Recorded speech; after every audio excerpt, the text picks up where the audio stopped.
Anda ingin tanya masalah pemilu, apakah kita wajib ikut mencoblos sebagai tanda taat kepada ulil amri pemerintah? Mohon penjelasan. Antum yang bertanya, antum ikut nyoblos? Antum nyoblos apa? Antum golput? Belum tahu. Karena antum belum punya ilmu, antum tidak ikut nyoblos. Tanya dulu. Sudah terlambat, tanggal 5 nyoblosnya.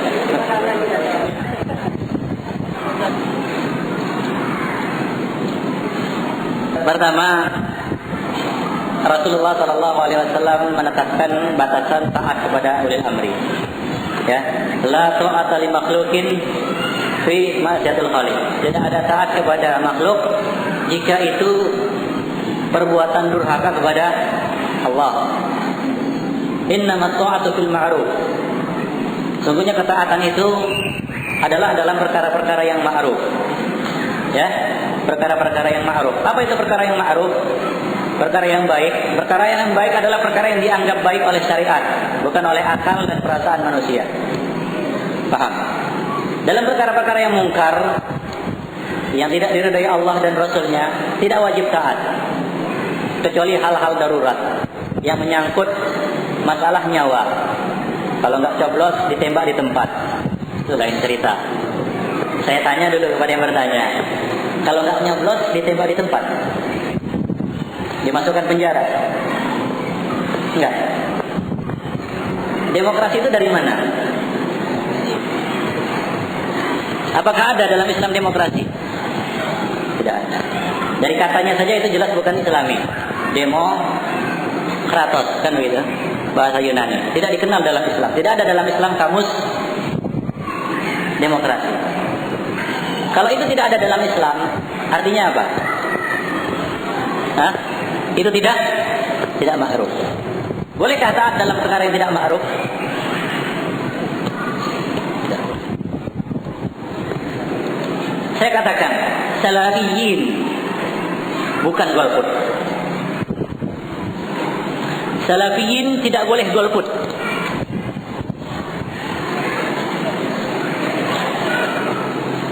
Durhaka golput itu. Salafiyin tidak setuju demokrasi dan tidak akan masuk ke dalam kancah demokrasi karena itu tidak sesuai dengan Islam. Ngerti maksudnya?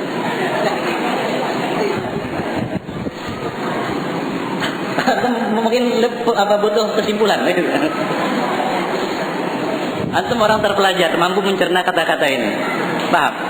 Ya. Kita tidak setuju demokrasi. Karena demokrasi tidak sejalan dengan ajaran Islam. Syuro yang didengung-dengungkan oleh orang-orang sekarang yang katanya identik dengan demokrasi itu salah besar. Mereka membawakan ayat wa amruhum syura bainahum wa syawiruhum fil amri. Kita kembali kajian kita pada hari ini, yaitu mereka menafsirkan ayat itu serampangan menurut akal seenak perut mereka saja. Mari kita kembali kepada konsep salaf di dalam musyawarah. Dan kita perhatikan apakah itu sama dengan demokrasi. Ayat yang pertama, wasyawirhum fil amri. Apa tafsir Ibnu Abbas tentang ayat ini? Antum sudah baca buku Bolehkah Berpolitik dan Pandangan Tajam Terhadap Politik? Siapa yang sudah pernah baca? Siapa yang memiliki bukunya dulu? Antum sudah baca? Belum semuanya. Saya. Antum tahu apa maksudnya wasyawirhum fil amri?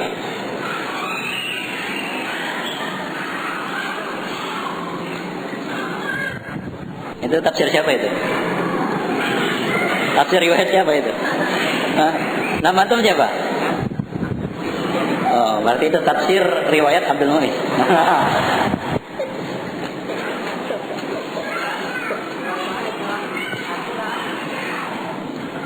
Abdullah bin Abbas mengatakan wasyawirhum fi ba'dil amr. Bermusyawarah kamu pada sebagian perkara, bukan dalam seluruh perkara. Para ulama menjelaskan maksud dari sebagian perkara di sini, yaitu perkara-perkara yang belum ada ketetapannya dalam Al-Quran dan As-Sunnah. Itu yang perlu dimusyawarahkan, diambil pertimbangannya. Abu Bakar mengatakan jika satu perkara itu ada dalam Al-Quran dan As-Sunnah maka aku akan mengambilnya dari Al-Quran dan As-Sunnah. Ya. Jika tidak maka akan kumpulkan Muhajirin dan Ansar untuk bermusyawarah. Umar mengatakan jika satu masalah ada dalam Al-Quran dan As-Sunnah maka aku akan ambil menurut apa yang dikatakan oleh Al-Quran dan As-Sunnah. Jika tidak maka aku akan ambil dari perkataan ataupun pendapat Abu Bakar. Jika tidak maka aku akan mengumpulkan Muhajirin dan Ansar untuk bermusyawarah. Demikian juga Utsman. Apabila itu ada dalam Al-Quran dan Sunnah beliau mengambilnya. Jika tidak, beliau lihat apakah Abu Bakar ada berpendapat seperti itu. Jika ada, dia ambil pendapat Abu Bakar. Jika tidak, dia lihat apakah Umar pernah berfatwa seperti itu. Jika ada, beliau ambil fatwa Abu Bakar. Jika tidak, barulah dia kumpulkan Muhajirin dan Ansar untuk bermusyawarah. Itu pun dalam sebagian urusan, bukan dalam semua urusan. Yaitu urusan-urusan yang belum ada dalilnya dalam Al-Quran dan Sunnah. Belum ada dalilnya. Dalam demokrasi semua dimusyawarahkan. Sampai-sampai satu perkara yang sudah jelas, ijma sekalipun perlu juga dimusyawarahkan. Sampai-sampai nanti masalah menutup aurat juga perlu dimusyawarahkan. Perlu enggak wanita itu menutup aurat? Ini jelas bertentangan dengan Islam. Dan yang kedua, Allah mengatakan wa amruhum syura bainahum. Apa tafsir Ibnu Abbas berkaitan dengan ayat ini? Yaitu Abu Bakar wa Umar. Wa amruhum syura bainahum. Hai Abu Bakar wa Umar. Baina Abu Bakar wa Umar. Oleh karena itu aplikasinya dalam sejarah atau sirah Rasulullah, apabila Rasulullah menghadapi satu masalah yang perlu dimusyawarahkan, maka pertama yang beliau panggil siapa? Abu Bakar dan Umar. Abu Bakar dan Umar. Jadi peserta musyawarah itu bukan semua dilibatkan, ya. Sampai preman juga dilibatkan, orang jahil juga dilibatkan, dan semua masyarakat dilibatkan untuk memilih pemimpinnya. Itu tidak sejalan dengan konsep Islam. Ya, dalam konsep Islam coba lihat pengangkatan Utsman bin Affan, berapa orang yang ditunjuk oleh Umar? 6 orang. Beliau tidak melibatkan semua kaum muslimin di Syam, di Mekah, di Madinah sendiri, di Yaman, di Mesir, tidak. Cukup 6 orang di Madinah untuk memutuskan. Mereka adalah senior sahabat siapa khalifah setelah beliau. Ini bertentangan dengan konsep demokrasi. Jadi jelas demokrasi itu bukan dari Islam. Kalau dikatakan ini, kalau Salafiyin diberi kesempatan 5 menit saja untuk berbicara di hadapan seluruh rakyat Indonesia, maka kita hanya mengucapkan beberapa patah kalimat saja, yaitu tobatlah wahai kaum muslimin Indonesia dari demokrasi. Kalau tidak mau tobat, maka bawa tanah lebih bagus daripada atasnya. Itu saja. Silakan camkan. Kita hanya menyampaikan, ya, inna arsalnaka syahidan wa mubassyiran wa nadhira. Sesungguhnya kami mengutus kamu wahai Nabi, ya ayuhan nabiyyu inna arsalnaka. Sesungguhnya kami mengutus kamu sebagai saksi, sebagai pemberi kabar gembira dan pemberi peringatan. Mau tidak, ya itu terserah kepada masing-masing. Yang penting kita menyampaikan, kan begitu? Ya, taat dalam perkara yang ma'ruf. Bukan dalam perkara yang ma'ruf, maka tidak ada ketaatan di situ. Ya, tidak ada ketaatan kecuali darurat, kan begitu? Nggak ada darurat di situ. Nah, demikian ikhwan fillah rahimani wa rahimakumullah. Jadi kita tidak ikut terlibat dalam suatu proses atau satu kegiatan yang itu tidak sejalan dengan Islam. Anehnya ikhwan fillah, ini anehnya.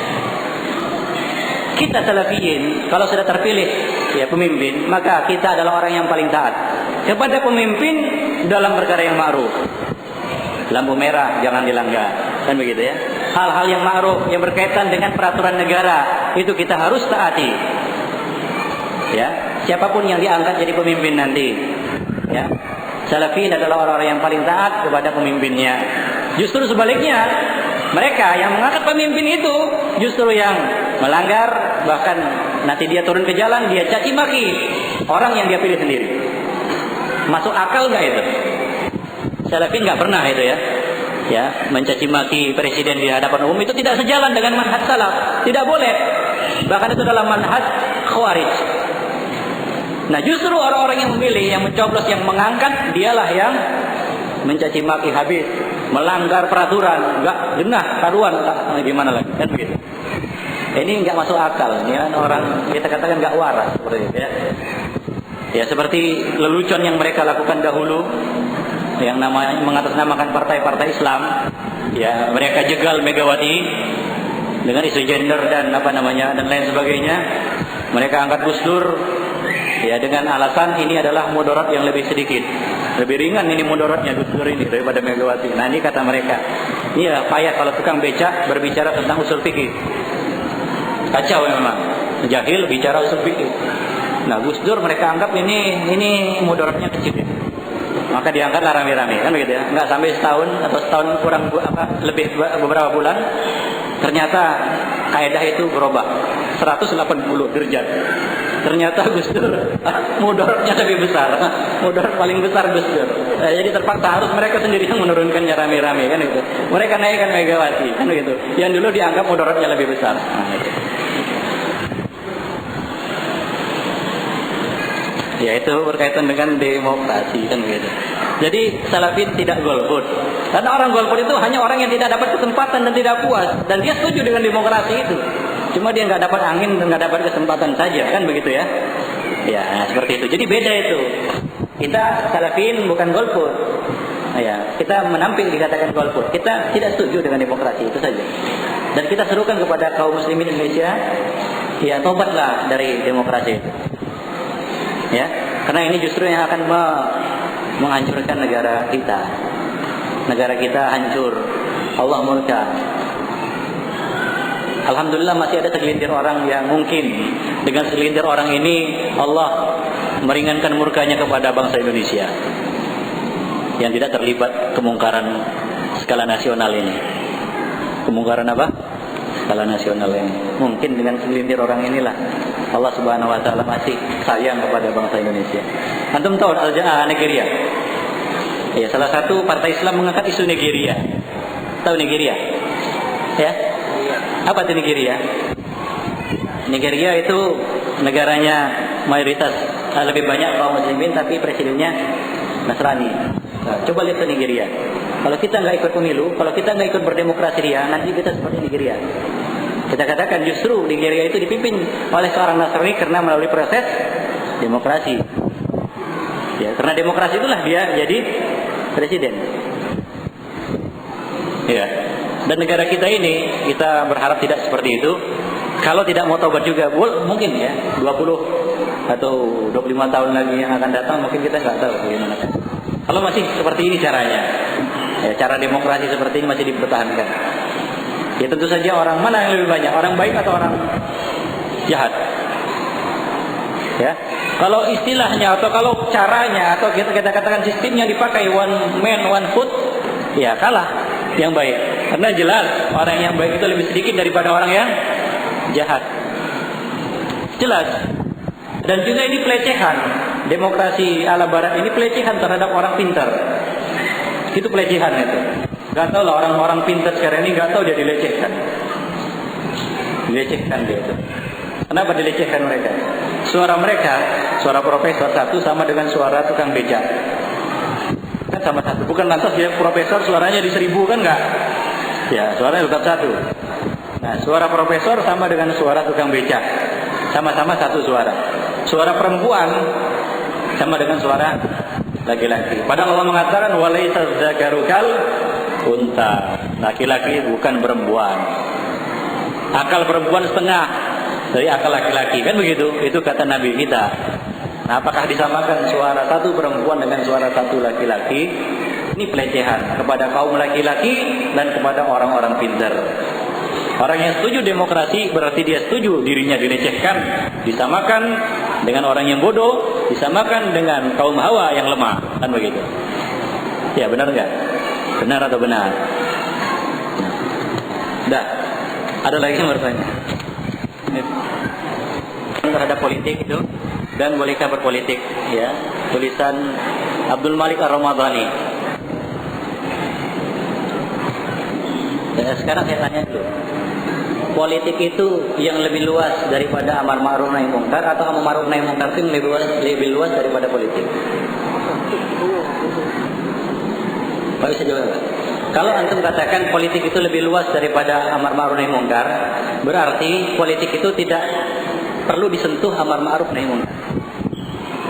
Paham maksudnya? Kalau kita katakan politik itu lebih luas, lebih besar daripada masalah amar ma'ruf nahi munkar, maka artinya politik itu tidak perlu disentuh amar ma'ruf nahi munkar, karena lebih besar. Kalau kita katakan amar ma'ruf nahi munkar itu lebih besar daripada politik, maka politik ini juga perlu diamar ma'ruf nahi munkari. Paham Pak? Sekarang silahkan beramar ma'ruf nahi munkar kepada politikus sekarang ini, supaya dia tidak berpolitik seperti itu. Itu dulu. Sebelum kita masuk ke dalam kemungkaran, ya, dan belum tentu kita dapat merubah kemungkaran yang ada pada kita dan pada orang lain. Kan begitu. Ya, silakan pikir sendiri.